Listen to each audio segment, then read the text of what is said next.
3, 2, 1. No, para grabar más los conceptos. Perfecto.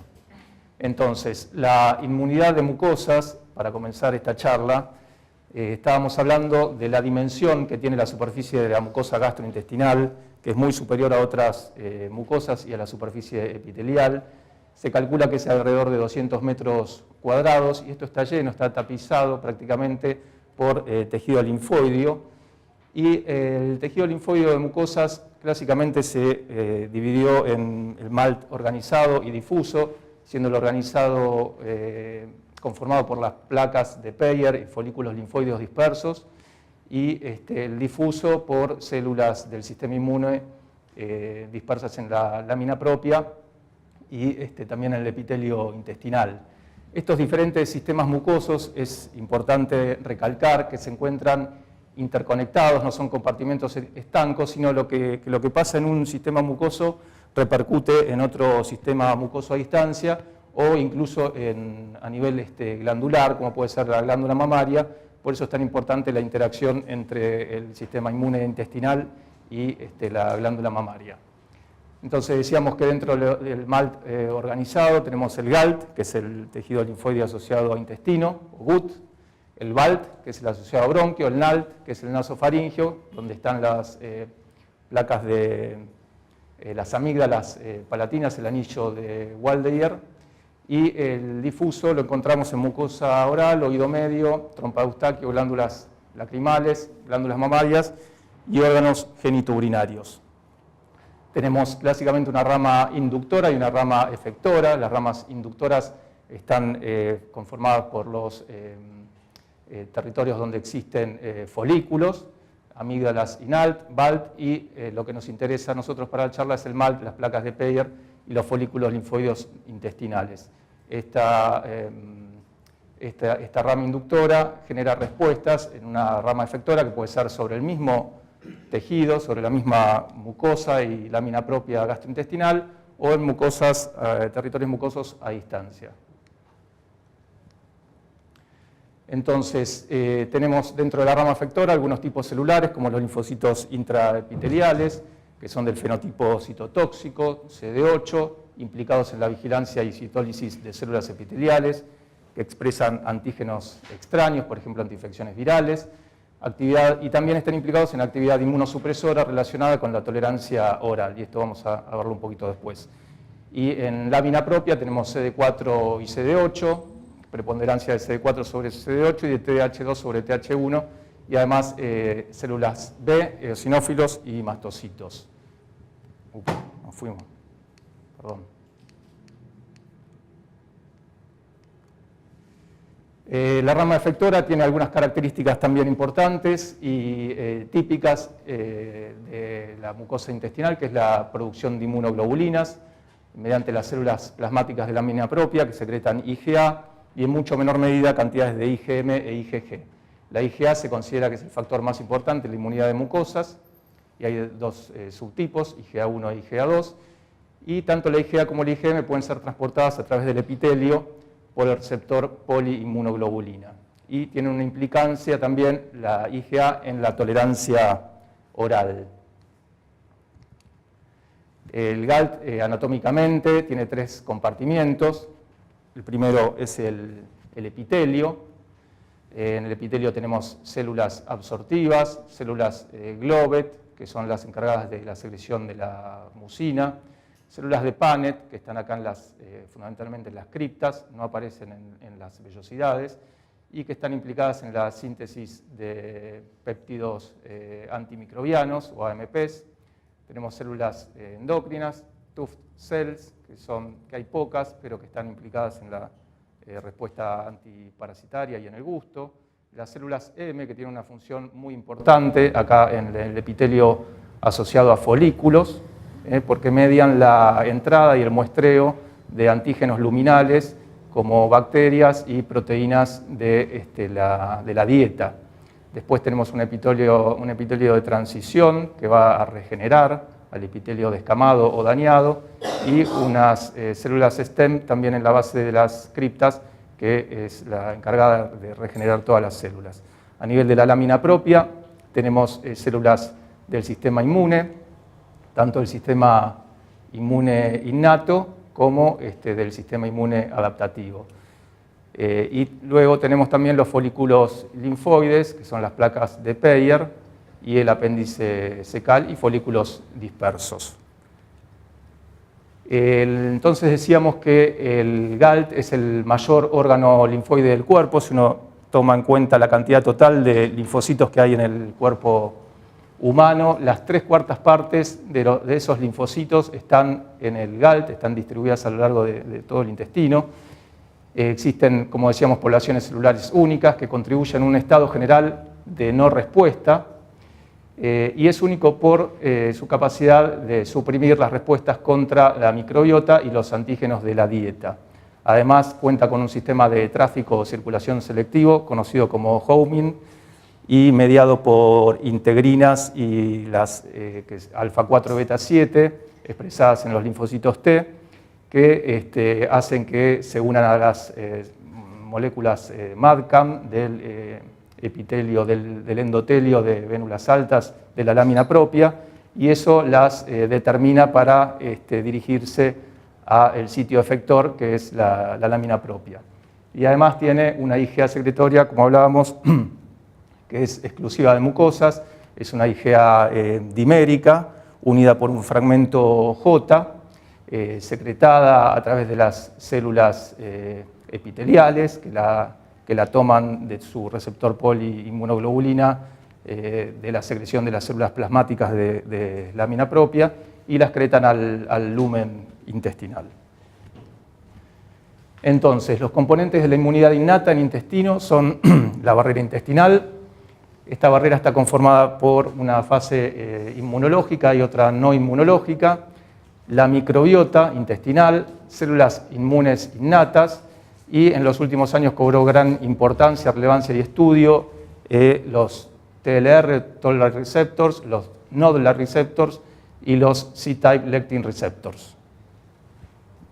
Vamos a hablar un poquito de cada uno de estos componentes. Entonces acá, a modo de repaso, tenemos la barrera epiteliar con sus células con uniones estrechas, lo que impide el pasaje de sustancias extrañas y de bacterias.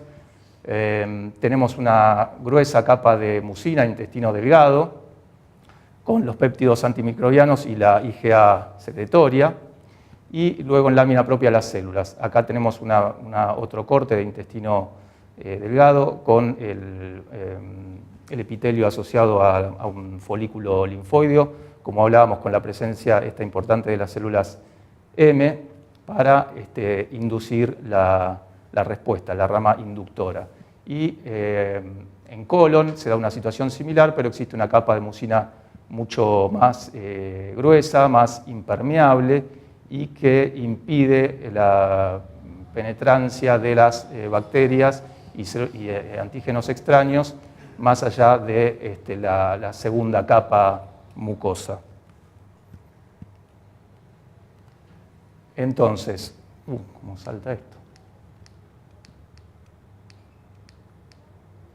Entonces, la barrera intestinal tiene para defenderse un pH oscilante, muy ácido en el estómago, más alcalino en el intestino delgado, tiene una secreción mucosa que previene la adherencia de bacterias patógenas formando un biofilm protector, tiene esas enzimas digestivas y el peristaltismo que hacen la adhesión más dificultosa, existen las lisocimas, los péptidos antimicrobianos, los más conocidos son las defensinas alfa y beta, y REG3 gamma, lactoferrina y catelicidinas.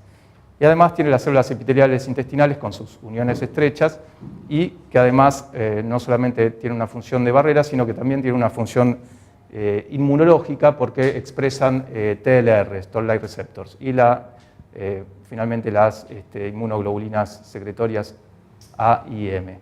La microbiota intestinal ha tomado en los últimos años también un gran interés, ha despertado muchísimos estudios y trabajos y papers. Esto es una revista de divulgación científica, pero que me pareció interesante ponerlo, y es nuestro mundo es un planeta, es decir, estamos llenos en contacto con bacterias, pero a diferencia de lo que se pensaba anteriormente, estas bacterias son en muchísimos aspectos beneficiosos y aportan genes que los humanos no tenemos y que son muy importantes para la absorción y digestión de algunas fibras y para la formación y también absorción de algunas vitaminas, es decir, que conforman junto con nuestro organismo lo que se ha denominado un superorganismo, es decir, aportan genes que nosotros no tenemos y que son importantes para nuestras funciones, ¿sí? La microbiota es necesaria, además, tanto para el desarrollo como para la función del sistema inmunitario innato y del intestino. Esto se ha visto que en ratones libres de gérmenes no desarrollan adecuadamente su aparato intestinal, no tienen una peristalsis adecuada, no tienen formación de los folículos linfoideos, no tienen tolerancia oral, por lo tanto cumple una función saprófita para el ser humano. Provee funciones efectoras, el sistema inmunitario innato que mantiene un ecosistema de microbiota estable, es decir, acá no hay una relación pasiva con la microbiota, sino que nuestro cuerpo establece de alguna manera una relación activa y es importante en la selección de muchas de estas cepas a través de la secreción de péptidos antimicrobianos y otras estrategias, va conformando en condiciones homeostáticas la microbiota más favorable. Esto igual depende de muchas cuestiones, como dietéticas, como el entorno donde se vive, como el tipo de alimentación. La tolerancia de la flora comensal, conservando la habilidad para responder a bacterias invasoras, es decir, hay una acción dual, se tiene que defender, pero también tiene que reconocer algo extraño como no agresivo y tolerarlo. Existe entonces un mutualismo para la salud y la homeostasis y su alteración lleva a una condición conocida como disbiosis.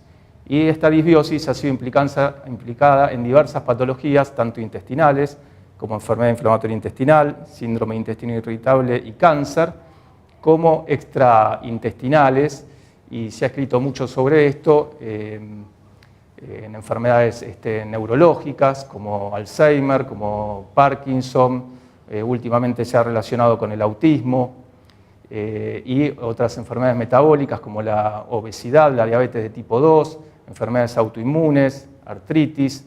Es decir, se está estudiando y se está avanzando en la relación de la disbiosis con muchísimas enfermedades.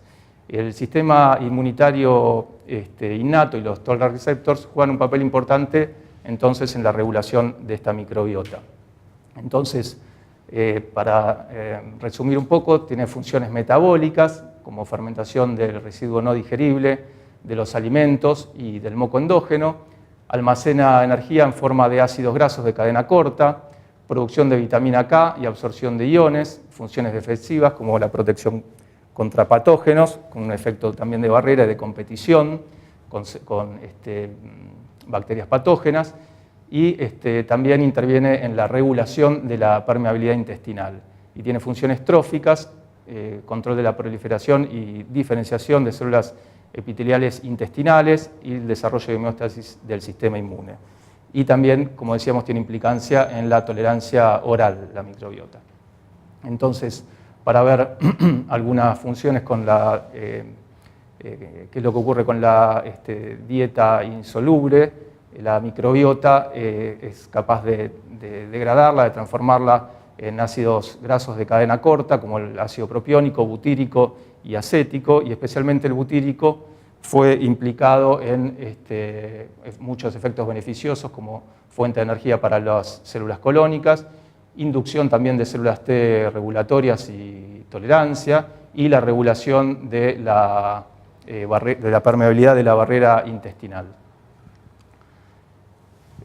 Vamos a hablar un poquito de algunas células inmunes innatas que están en contacto con la microbiota. Está muy sensible esto.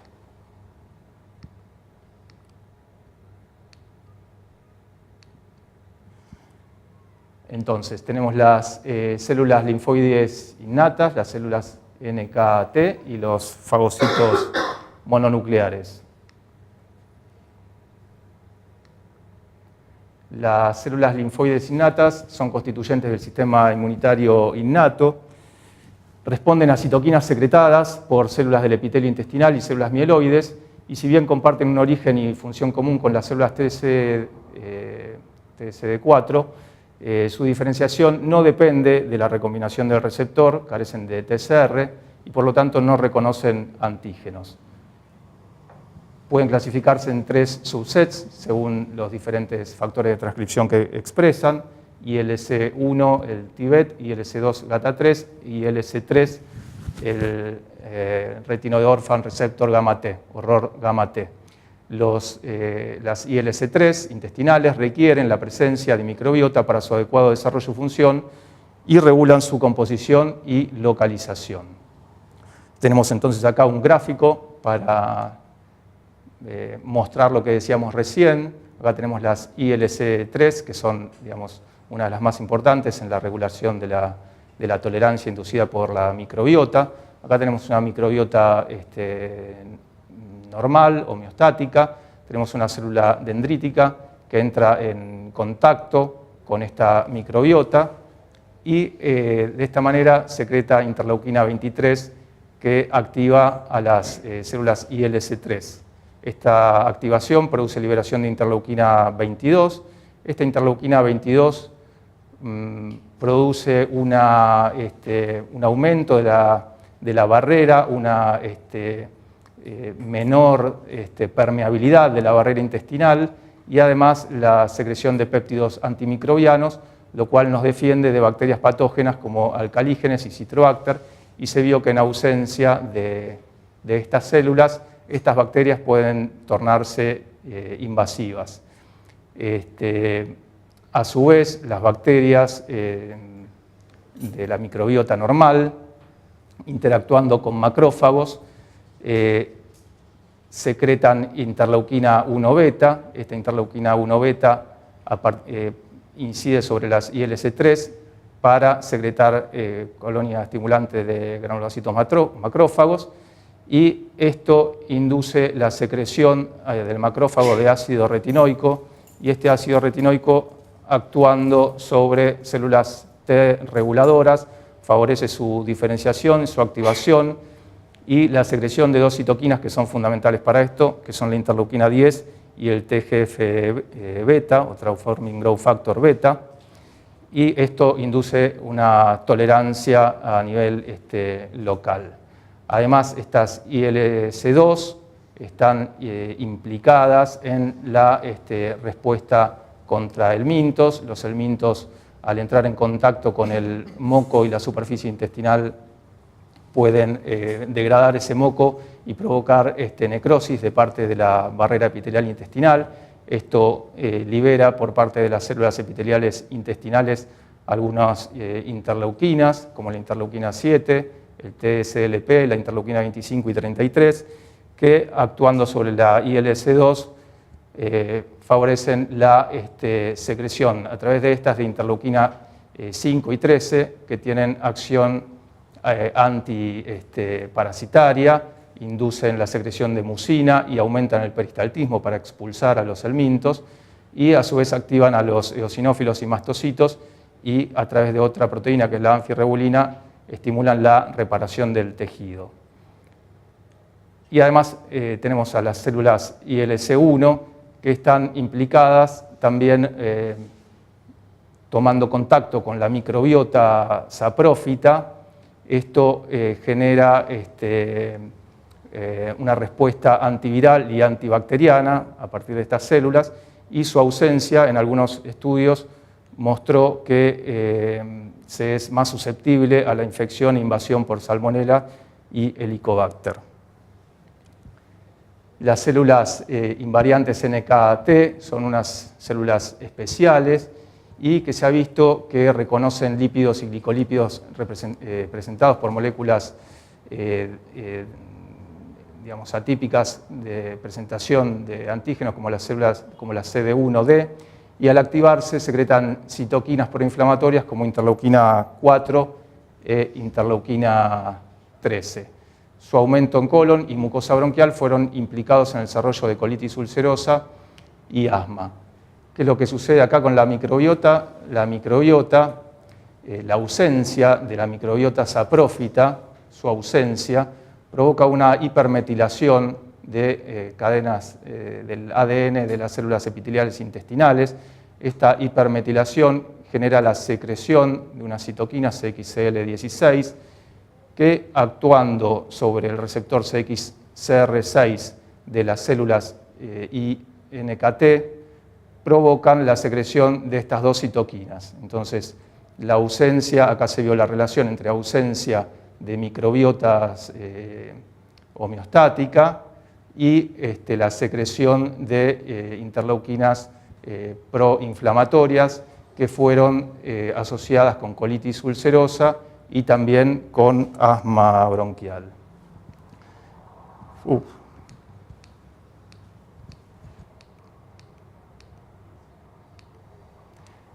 Luego los fagocitos mononucleares, tenemos células dendríticas CD103 que expresan CCR7, que son las más importantes en la respuesta adaptativa y migran a ganglios linfáticos mesentéricos, donde marcan a las células T para el homing intestinal. Tienen menor captación de antígeno y se encuentran profundamente en lámina propia en la homeostasis, y son estas. Y luego tenemos otro tipo de células dendríticas, que son las CX3CR1, que emiten prolongaciones dendríticas transepiteliales, que captan antígenos luminales, tienen pobre capacidad para estimular las células T y no se detectan en ganglios linfáticos mesentéricos, es decir, que son poco migratorias en condiciones homeostáticas. Y estas están implicadas en la regulación y en la tolerancia.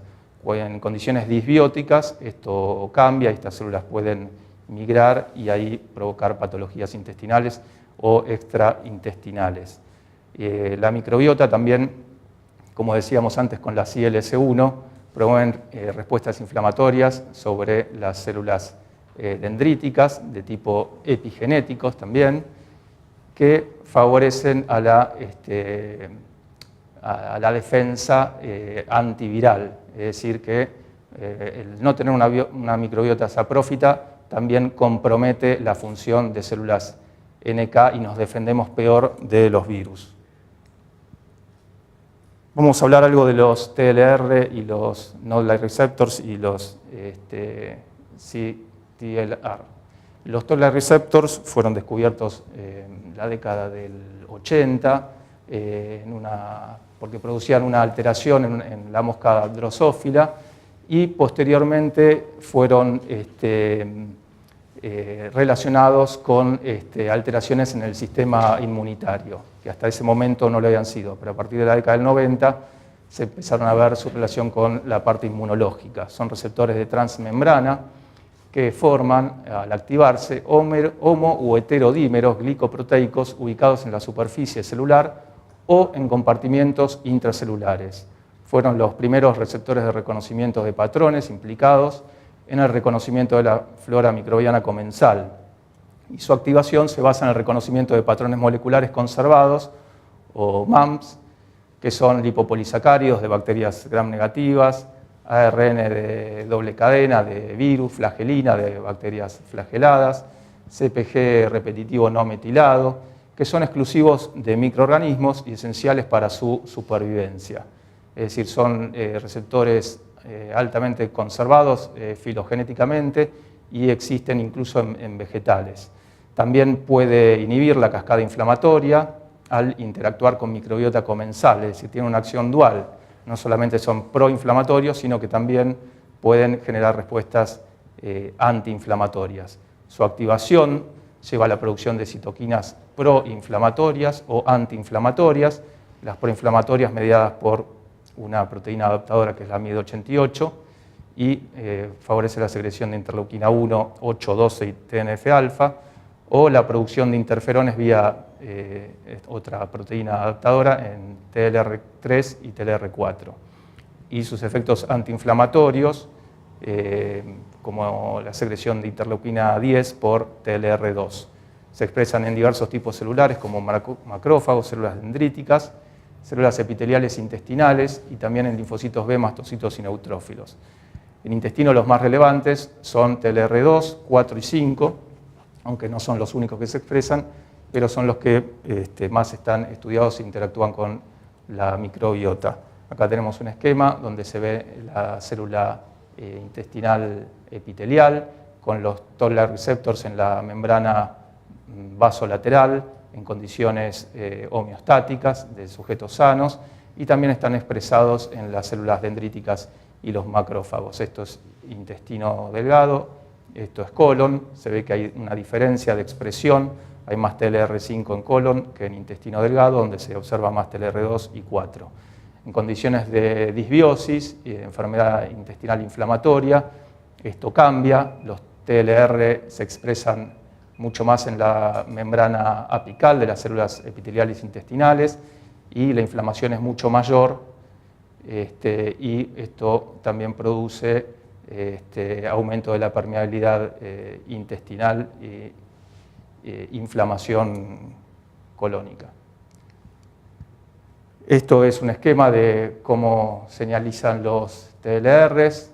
No me voy a meter mucho con esto, pero lo que sí quería que tengan claro es que están o en la membrana plasmática o también en membranas de organelas intracelulares y que su activación a través de estas proteínas adaptadoras genera finalmente la expresión de ciertos genes o de proteínas activadoras como el NF-κB, AP1 o CREB o IRF3 en el caso de la interleuquina 10 antiinflamatoria.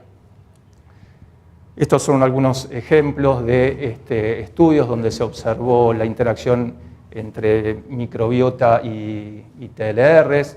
Se observó que los bacteroides frágiles requieren TLR2 en células TCD4 positivas para promover a las células T regulatorias en inmunotolerancia y restricción de activación de las TH17. Mutaciones o polimorfismos en el gen de interleuquina 10 favorecen la aparición de enfermedad intestinal inflamatoria. Es decir, que los TLR2 son necesarios para esta interacción y los mecanismos modulatorios a nivel de la mucosa intestinal. Lo mismo sucede con TLR5, se ha visto que en ratones deficientes de esa proteína o de la proteína adaptadora tienen una flora diferente del ratón sano en apéndice cecal y esta deficiencia predispone al huésped a padecer síndrome metabólico, es decir, en este estudio ya se relacionó la interacción entre el sistema inmune de mucosas y enfermedades extraintestinales como el síndrome metabólico. Los node-like receptors son unos receptores citosólicos, no están unidos a la membrana plasmática y son, al igual que los TLR, también activados por patrones moleculares asociados a patógenos y patrones moleculares asociados a danger, que es decir, a señales de alerta o de alarma, como pueden ser especies reactivas de oxígeno y catepsina B. También son activados por el flujo de potasio de la célula. Forman lo que se habla mucho últimamente, que es el inflamasoma, que es un complejo de proteínas responsable de amplificar la respuesta inmune y provocar la muerte celular por apoptosis o piroptosis, que es una muerte celular inflamatoria, a diferencia de la apoptosis. Existen 23 tipos de estos node-like receptors descritos hasta ahora y divididos en dos categorías según se asocian a un dominio tipo pirina o un dominio tipo caspasa.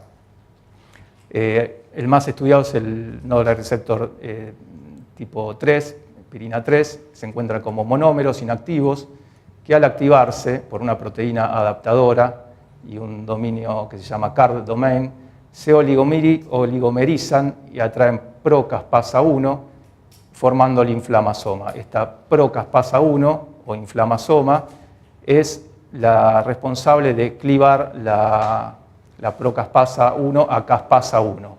Y esta caspasa 1, en definitiva, es la que activa la interleuquina 1 beta e interleuquina 18 y potencia o amplifica la respuesta inflamatoria.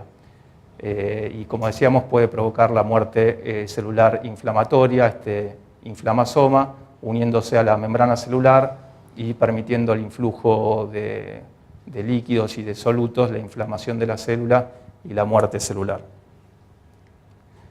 Algunas asociaciones ha habido en varios reportes de las deficiencias o malfunción de estos receptores con la microbiota intestinal. NODP1 reconoce péptidoglicanos de gram negativos y vía CCL20 actuando sobre el CCR6 de los linfocitos B induce la génesis de tejido linfóideo intestinal, el cual a su vez mantiene una microbiota estable. Es decir, acá se ve cómo inducen y están relacionados con la génesis del tejido intestinal y la ausencia de las bacterias saprófitas hace que el tejido linfóideo intestinal no se desarrolle adecuadamente. NODP2 es otro node-like receptor cuya deficiencia lleva a una producción escasa de alfa-defensinas y menor cantidad de células TH17, y esto lleva a disbiosis y en definitiva puede llevar a inflamación, ulceración y neoplasia. El NRP6 es otro node-like receptor cuya malfunción predispone a enfermedad intestinal inflamatoria, cáncer colorectal, síndrome metabólico, esteatohepatitis no alcohólica, obesidad mórbida y diabetes tipo 2. Es decir, acá ya se relaciona con muchísimas enfermedades extraintestinales, la presencia de la microbiota y su acción sobre el sistema inmune innato. Es llamativo que algunas de estas manifestaciones, de estas enfermedades, pueden transmitirse mediante el implante de microbiota, es decir, que acá puede haber un rol patogénico claro de la microbiota sobre la mucosa intestinal. El receptor de lectinas tipo C están expresados en la mayoría de las células mieloides y ganaron atención en la sintonía fina del sistema inmune innato y el adaptativo. Reconocen no solo ligandos asociados a patógenos, como también ligandos endógenos como carbohidratos propios, proteínas y lípidos, controlan la homeostasis y el daño tisular. Además de bacterias y virus, la microbiota se compone de numerosas especies de hongos y estos receptores inicialmente fueron implicados en la defensa antimicótica vía dectin-1 o dectina 1, que es uno de los tipos de CTLRs que reconoce glucanos de la pared micótica. Y su deficiencia se observó que llevaba a mayor colonización fúngica e inflamación. Pero actualmente hay muchos estudios que lo implican en la inflamación estéril y en que su disregulación se asocia con enfermedades autoinmunes, alergia y cáncer. Los tumores usan un CTLR de células dendríticas como dectin-1 y otro llamado MINCLE para suprimir localmente la activación mieloide y de esta manera los tumores pueden evadir el sistema inmune usando estos receptores. Y esto se vio en un estudio reciente donde se muestra la acción dual de los CTLRs, las células epiteliales dañadas con colesterol sulfato en su superficie activan al receptor CTLR llamado MINCLE de macrófagos o células dendríticas e inducen respuestas proinflamatorias, llevando alergia o dermatitis de contacto. En cambio, el mismo receptor, a través de una proteína llamada SAP130, de células necróticas de adenocarcinoma pancreático, pueden inducir una reacción, una respuesta tolerogénica para con el mismo tumor. Y de esta manera no pueden ejercer su acción antitumoral. Para resumir, tenemos que, para que se cumpla el estado de homeostasis, tenemos que tener una microbiota adecuada, un sistema inmune y una genética también sanos y unas células epiteliales intestinales en interacción con estos dos sistemas. Para concluir, el sistema inmune innato es el encargado de mediar entre ambos compartimientos y mantener la homeostasis, debe eliminar patógenos, pero a su vez conservar a la microbiota comensal. Deficiencias en el sistema inmune innato llevan a respuestas compensatorias y disbiosis, y esta disbiosis predispone a diversas enfermedades intestinales y extraintestinales. La tolerancia oral es algo que se ve afectado por diversos factores, como la edad del huésped, la genética, la naturaleza del antígeno presentado, la forma del antígeno, las dosis y el estado de la barrera intestinal.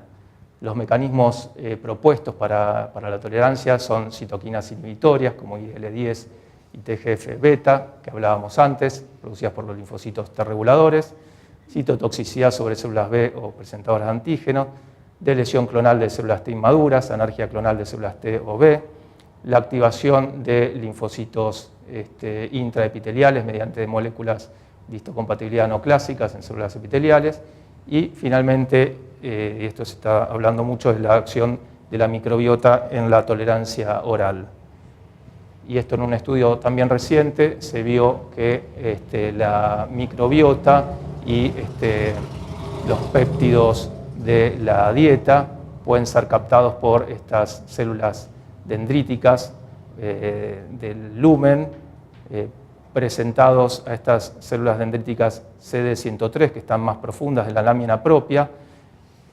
Esta célula dendrítica migrar al ganglio linfático mesentérico y producir ahí interleuquina 10, TGF-beta, una enzima que se llama IDO, que actúa sobre células T naive, favoreciendo la diferenciación hacia células T regulatorias, que luego por el mecanismo de homing que hablábamos antes, ya que presentan estas integrinas alfa-4, beta-7 y CCR9, vuelven a la lámina propia, ejerciendo funciones regulatorias y tolerogénicas. De la misma manera, directamente los macrófagos también pueden secretar interleuquina 10 y favorecer esta diferenciación, y esto lleva a un mecanismo tolerogénico que, si no se da, puede llevar a alergia alimentaria. Además, se ha visto también intervención de las células M que captan estos antígenos bacterianos y de la dieta del lumen y pueden ser presentados mediante células macrofágicas a linfocitos B regulatorios que pueden sintetizar interleuquina también 10 y pueden producir IgA secretoria tolerogénica. Bueno, gracias y espero que no se hayan aburrido demasiado.